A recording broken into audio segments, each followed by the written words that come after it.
I was hoping that you can give me some advice or some guidance on how I can overcome the guilt and shame that I live with on a fairly daily basis for conceiving my son in a one-night stand.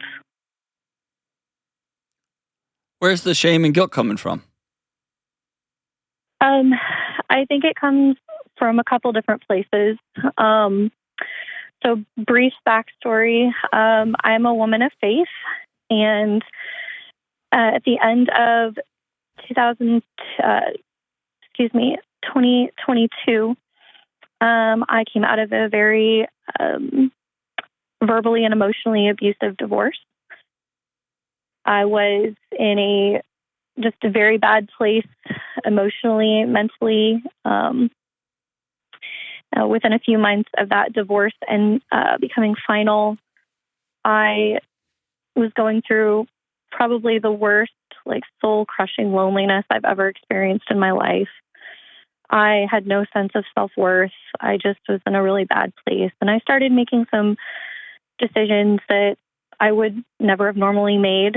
I started seeking to fill that loneliness and just making some bad decisions when it came to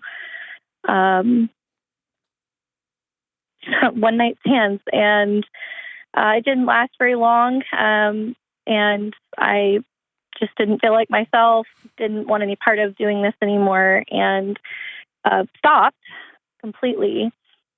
But before I could begin any sort of healing from the trauma that I'd been through, I found out I was pregnant. And so from day one of conception, I've been a single mom. And it began, that 9-month journey of the daily reminder of what I had done, walking out of my house every day, feeling like I had a giant scarlet letter A on my forehead, having to walk into church as a single woman every Sunday with a belly that was getting bigger. There was very much that side of guilt and shame. And then on the other side as well, I'm not giving him the life that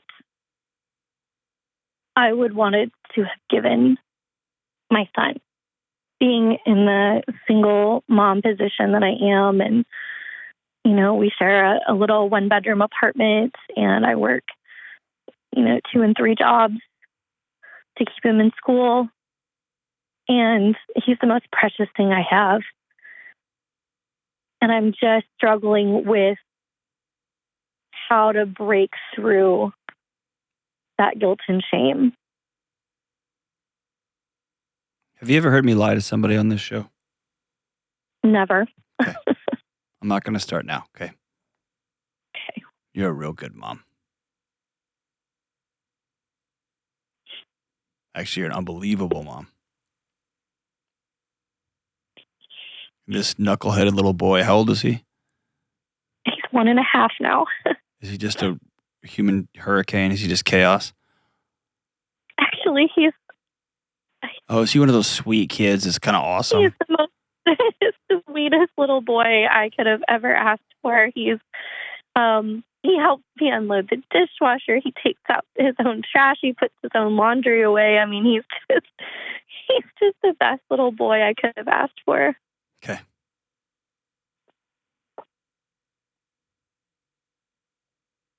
You're a good mom. Did you draw it up this way? No.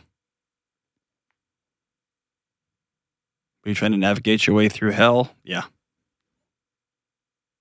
Did you do some things that were out of character for you? Out of alignment with your values? Yeah.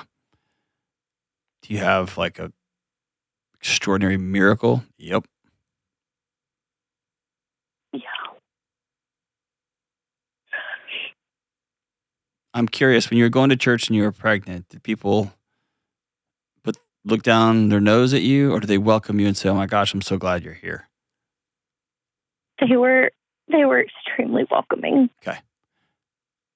Then here's what I want you to do when you can't hold your arms up in the desert, when your arms are tired.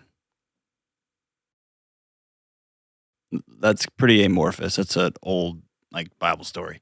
Um, when you're when you look at you glance by yourself in the mirror and you look tired.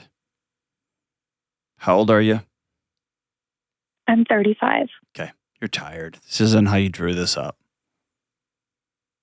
Yeah. And you have a little kid, bop, bop, bop, in the other room, and of your one-bedroom apartment. And you don't believe you're worth very much. I want you to remember my voice. I want you to remember the welcoming voices and smiles and hugs of the people at your local church.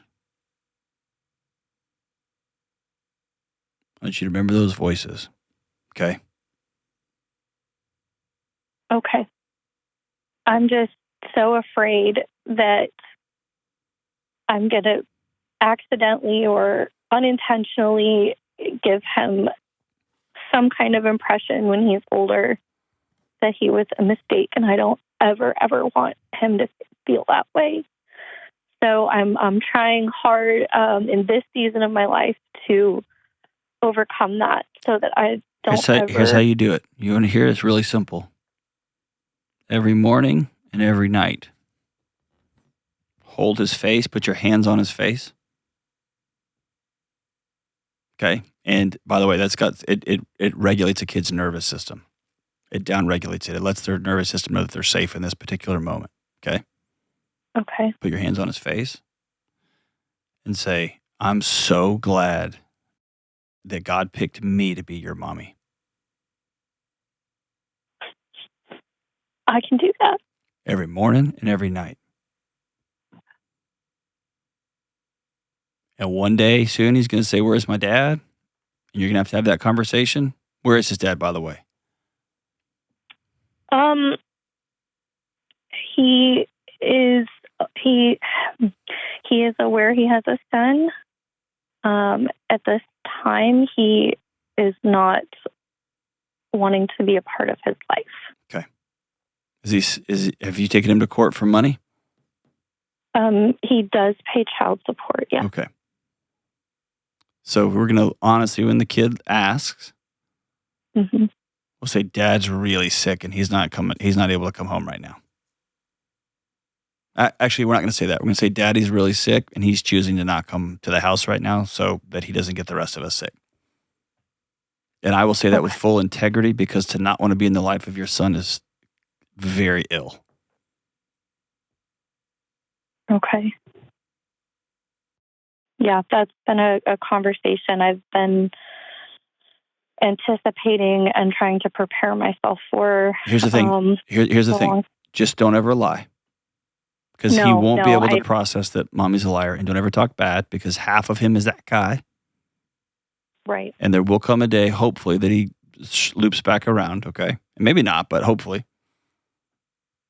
Right. And at some point, he'll learn how babies are made, and you'll tell him. And then he'll say, oh, is that how I was made? And you'll say, yes. And you have a bunch of religious context. You've got a bunch of personal baggage. You've got all these other things. He doesn't have any of that. Right. He will know every night, despite his questions, that he is loved to the moon and back. Because every single morning his mom puts her hand on his face. And by the way, as he gets older, he'll get squirmy and be like, Mom! And he'd be like, nope, I'm saying it. Okay. And we're not going to shy away from hard questions. We're going to head right through them, because he will feel unanchored. You're right. It's going to be hard. You're right. And he's not going to have to also wonder, is my mom telling me the truth? All those things are true. But if you start holding your breath now for a hard conversation that may come a year or 2 years, 5 years from now, what you're going to do is you're not going to prevent that hard conversation. You're just going to rob yourself of the joy in the present moment that you live right now. That's true.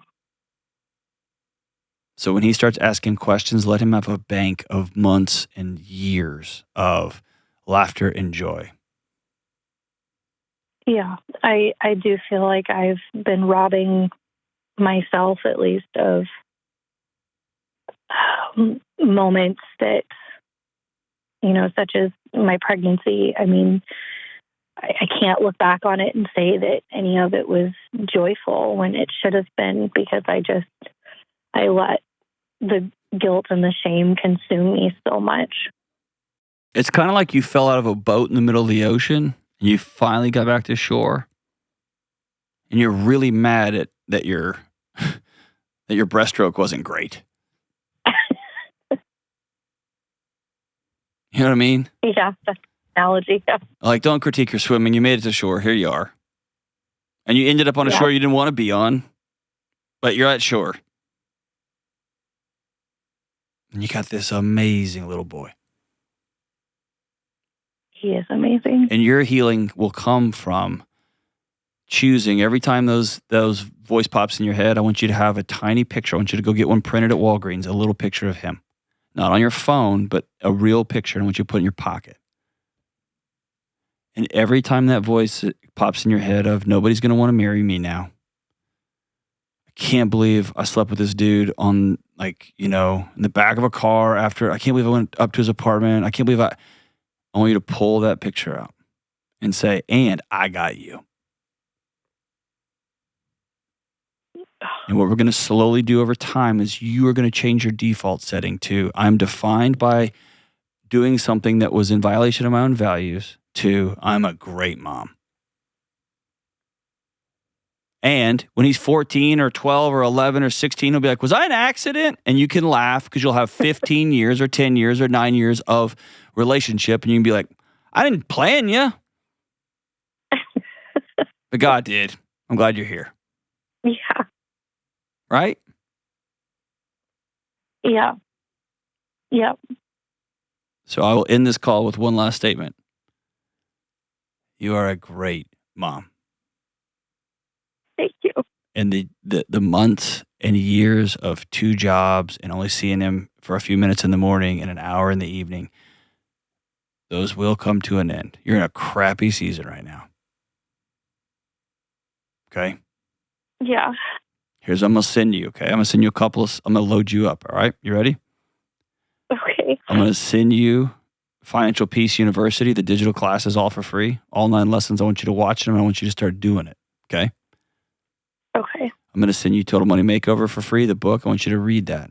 Single moms working 2 or 3 jobs, trying to figure out daycare and school, money is a mess, okay? And it's a tool and a path. I'm also going to send you my buddy Ken Coleman's book, Work You're Wired to Do. And I want you to start thinking about life after 2 jobs. Yeah. Okay? That'd be great. Thank you What's so a career? I'm not finished. I'm also going to send you Building a Non-Anxious Life, okay? Okay. And I'm going to send you all of the questions for humans, parents, and kids cards. Okay. So when y'all are sitting at a little diner, sharing a cheeseburger, because that's all you can afford right now, you can pull a couple of those question cards out. Okay. Okay? I'm going to do that. And I know he's only 15 months old. He can't even talk that well, but it'll be fun to babble. He's only just finally started saying mama. Okay. Well, then take those cards and just put them in the drawer for a while. I'm way ahead of myself. Here's what I'm trying to communicate. You're not by yourself, okay? Thank you. I appreciate that. Cool? Yes, sir. Thank you. Call anytime, so okay? Hang on the line here. We'll get you hooked up with this stuff. Thank you. Sheesh, you're awesome.